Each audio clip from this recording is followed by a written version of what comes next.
nothing we can do about it. Listen, you're gonna have to learn something. If you want to be working at that unit, you're gonna have to learn how to cope with these things. How do I learn to cope with the murder of a young girl? I didn't mean that in particular. I'm talking about in general. I mean, maybe sometimes, no matter what you say or do, these youngsters are going to go out there and they're going to do what they want to do, even if it means hurting themselves. You're right, of course. Cheryl, I don't mean to be preaching like I know everything, but in this particular situation, it was her fault. How can you say that? How can you say it was her fault that she was murdered by a monster? You think this is funny? No, I don't think it's funny. I think your reactions are funny. Cheryl, the girl was a con artist. Couldn't you tell that?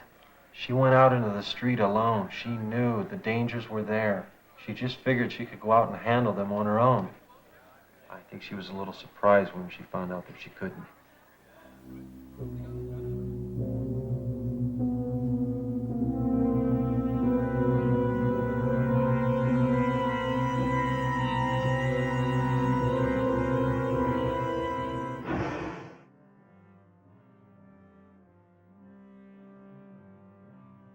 In the rogues gallery of 1980s American cinema, the Mojave Murderer is painfully ordinary. He torments and taunts women out of sheer misogynistic malice, kills them, and drops their bodies in the desert. How he is perceived by others seems to change from one scene to the next, but he is essentially unmysterious.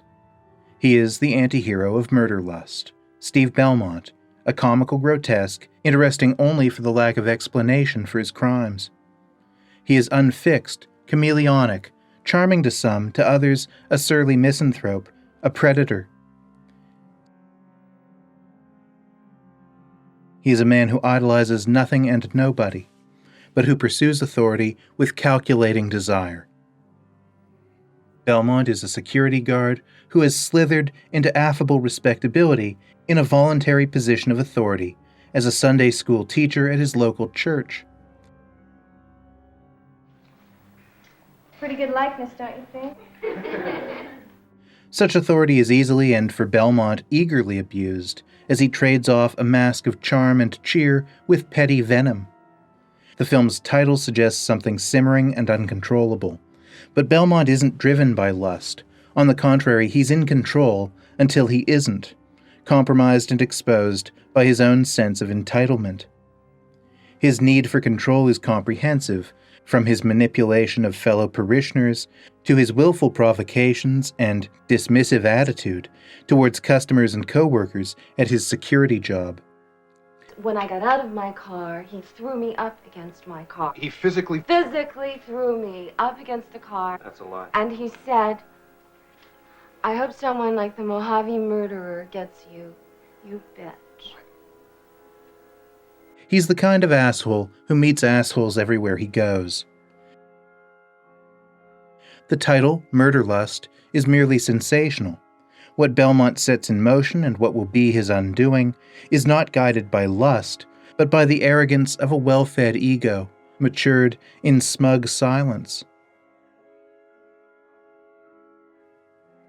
Character studies of murderers tend towards social explanations.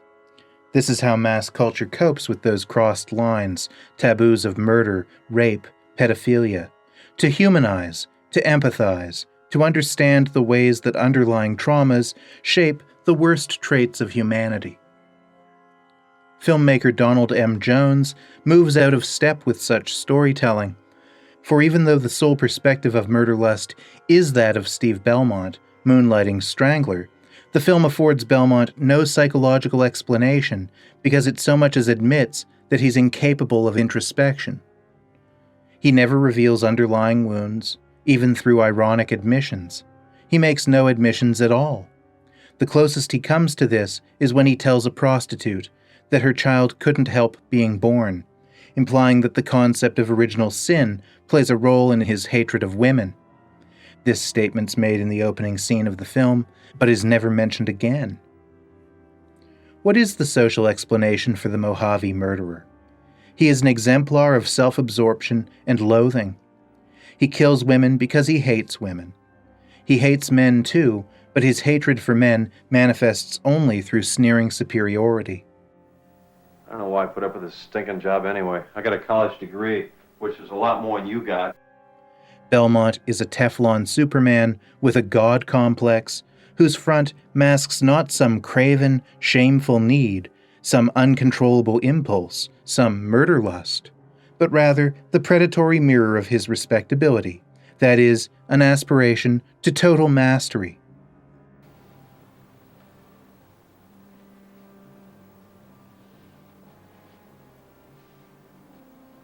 I'm sorry. I'm sorry what?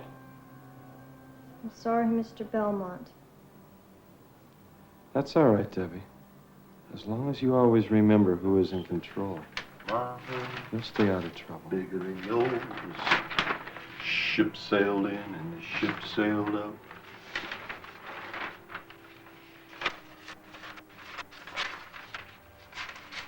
One of the sporty crew. His character is not that of a man, but of the worst kind of God. This is not a subtext. When Belmont talks to church administrators about trying to live his faith, he sees himself at the center of a faith, the mad prophet of the desert heat, piling bodies up under the sun. This is the comic heart of MurderLust, that a man so plainly uncharismatic, grouchy, and vicious is perceived by others as their own pious ideal. In the presence of the churchgoers, he meets an expectation. To them, he is a quiet, thoughtful man who performs charity for strangers. MurderLust is also a tour of commonplace, cliched ironies. The security guard who is predatory and untrustworthy, Christian charity as a veneer for self-possessed greed, the photographer without a public whose boasts about fame and celebrity are just a lure to cover seedier intentions. All of this coheres around Eli Rich's deadpan performance as Belmont, a performance that anticipates the obtuse, inflexible countenance of Henry in John McNaughton's film Henry, Portrait of a Serial Killer, and the mannered absurdity of Patrick Bateman in Bret Easton Ellis's novel American Psycho. Unlike Henry, whose story was inspired by the outlandish confessions of Henry Lee Lucas, Steve Belmont is not rooted in reality. But unlike Patrick Bateman, he's not a symbol of generational excess. But he does meet both characters partway, for another aspect of his character, the anonymity, charm, and violent potential of the man next door. McNaughton's film and Ellis's book emerged from an America still reeling from the trial of serial killer Ted Bundy. Donald M. Jones made MurderLust while Bundy was on death row, and the killer had become a specter lurking under the front of every suitor in America. Ted Bundy was not the drooling, disfigured monster that America had been taught to fear. He was considered handsome, a picture of normalcy. This grants two themes: that appearances can be deceitful, and that beneath such a deception there may be no depth at all. No substantive or satisfying explanation. No why. Belmont is a picture of normalcy for the churchgoers he encounters. They don't regard him as suspicious because to be suspicious in their world, one would have to be abnormal on the surface. This could be the fault of their naivety, or it could be that they're conditioned to submit to authority. In either event, this marks MurderLust as a satire of the piousness, propriety, and insularity of such communities. Why don't I ring for the butler? He can bring us some drinks and we can toast Steve Belmont. A man more concerned with self-sacrifice than self-gain. A Christian in the truest sense of the word. The only character to raise suspicions about Belmont is Sunday school pupil Debbie Schultz, whose natural teenage cynicism recognizes him for the monster that he is. Even this is grimly farcical. It's all just an ironic coincidence. She despises him as she would any authority figure. By chance, he's even more corrupt and sadistic than she presumes him to be. When she accuses him of abuse, which is only later suggested to be untrue, He patronizes and shames her embarrassed father into apologizing to him. Everything you say is true. My daughter's such a vicious liar. She would do anything to destroy a person's life. I'm sorry, Steve, for the trouble my family's caused you. Consider it forgotten. And please do tell Debbie that I forgive her. Steve Belmont's absence of a conscience becomes a source of mordant comedy. When he confronts these charges, other members of the community congratulate and elevate him and promise him a promotion, in a hideous irony, to be head of the church's adolescent crisis center. The promise of such authority stands in stark contrast to other aspects of Belmont's life, whether he's haplessly concealing a corpse from his nosy cousin in a strange and jarring bout of slapstick, or taunting his boss at his security job, a show of his own contempt for authority.